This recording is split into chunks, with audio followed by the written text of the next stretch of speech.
back to Get Real. I'm Isabel, and today I'm going to be reviewing the brand new 2020 film, The Invisible Man. This movie was written and directed by Leigh Whannell. It's also starring Elisabeth Moss, which is kind of funny because I love everything she does. I do. I think that she's phenomenal. I think she's a great actress. And going into this movie, I thought, this is going to be trash. Even knowing she was in it, this movie looks like it's going to be garbage. I watched part of the trailer, and I say part because I'm not one to watch trailers. I find, especially with horror films, thrillers, anything like that, the people who create the trailers tend to put anything and everything that is going to freak you out or stress you out into the trailer, and it ruins the entire film. And so I just tend to stay away from them because I find that it usually does ruin the movie for me, and chances are I'm gonna see the movie anyways. I'm gonna watch it no matter what. The people who are creating these trailers, they don't care about me. They know I'm gonna go see it. But I watched this movie, and I have to say, love it.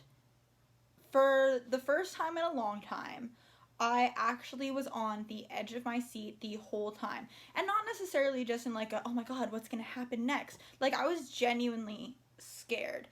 And not in the sense of like, when you watch Paranormal Activity and you're like, is there a ghost in my house that's gonna come and murder me? No. I've had to sit there with the blanket up to my chest, ready to pull it over my eyes the whole time. And that is the vibe, and that is the exact feeling that I want to get when somebody markets a movie towards me that is supposed to be a horror or a thriller. That to me signifies that it's a good film. If I don't feel that, or if I feel it maybe like once or twice, I don't think it either got across what you wanted it to get across or was in the right genre. It doesn't necessarily mean that it's not a good movie, but it means that you shouldn't be marketing it as a horror film, or you should try and readapt some of the things that you're doing. But this movie does a phenomenal job. The minute she breaks out of basically this compound, she is just on edge and terrified, and I don't know if it's just something about Elisabeth Moss, but whenever she's scared, I'm scared. From literally, I think probably, not even from the second she breaks out of the compound, from before she leaves. I say compound because it is one for her. It might be a home for another, but it is a compound for her.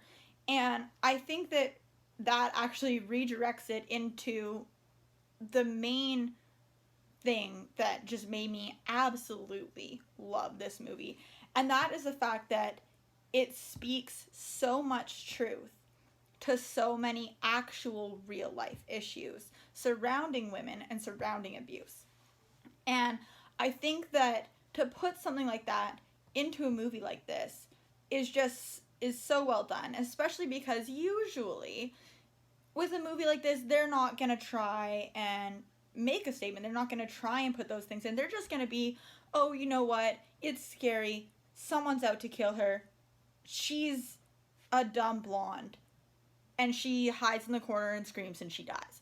That is usually how movies like this go. And this movie spoke so much truth to victim blaming, to the fact that women are so often overlooked, and to the fact that people who may seem like these well above, well educated, great people might not necessarily be. And I think that it just represents that so well from the minute she leaves and everybody being like, he's not gonna get you here. And even though her friends and her sister, they care and they're there and they hate this guy for what he's done to her, the fact that they're still like, he's not gonna get you here, he can't get you here, but he's one of the richest people in the world, he's not going to stop at nothing, and you don't know that. And I think that that's such a great thing to show, is that she's like, no, you know what, I know him, and I know that he can come and get me, I know that he will come and get me, and I need you guys to believe me. And everybody treats her, even though they know the gist of the situation, they treat her as though she is overreacting to the situation. And I think that that is just so much more often than not the exact case of what tends to happen in women's lives when they try and run from something like that. Everybody assumes once you leave, you're safe, and you're not. This movie highlights that to the extreme. They go the next level. Not only that, but they then show the struggles that women face within victim blaming. And why aren't you doing this? Or why didn't you do that? Why didn't you leave sooner? Why didn't you tell us? It just shows it to this whole nother level. But it still, to me, resonates at a very real level.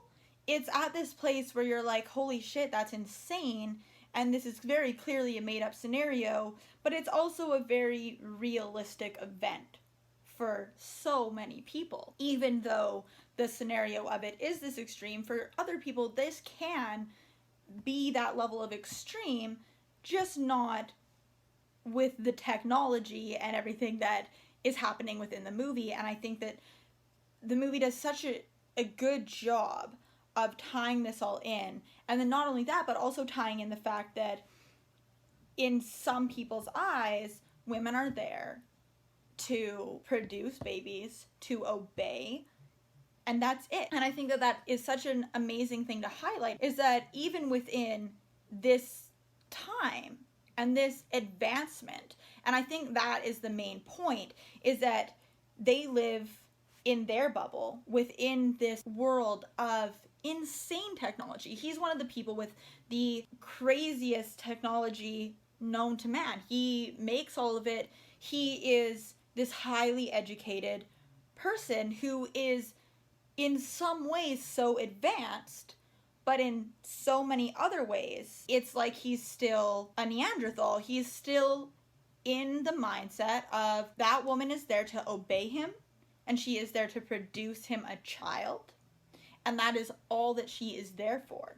She is not there to be his equal, and she will never be his equal. And to really touch upon the fact within this movie that even though we have all these advancements, and not even just in a world where those are the advancements, in a world that is literally his world, a world that he has created to be so advanced but yet so regressed, is such just like such a phenomenal thing for them to have done. Not only the fact that they touch on that stuff, but the fact that I still managed to be scared.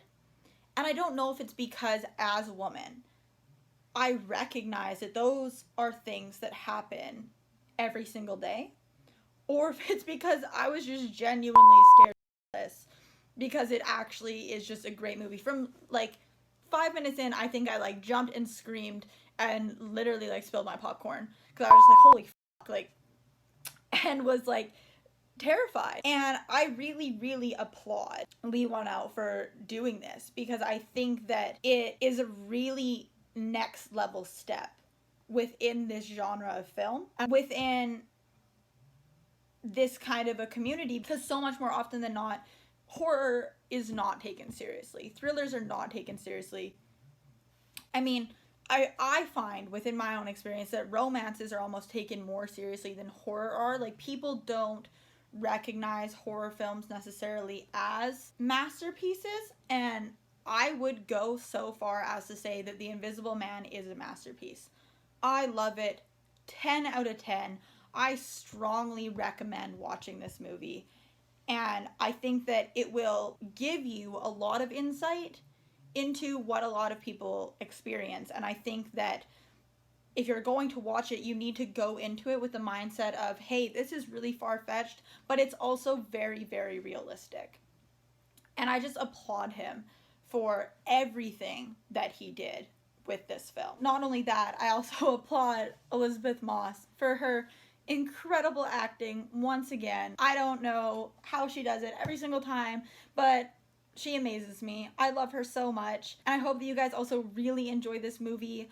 I really, really recommend watching it. I don't recommend watching it if you live home alone and you are a girl like myself, because you will be scared and you probably won't sleep. Once you've watched it, please leave a comment below. Let me know what you think about it. Even reach out to me on Twitter. That would be super awesome. I really love to hear your guys' thoughts on this. Also, leave a comment on anything else that you would like to see me review, anything that you have opinions on that you'd like to get my opinion on as well. And please don't forget to like and subscribe. Thank you all for watching.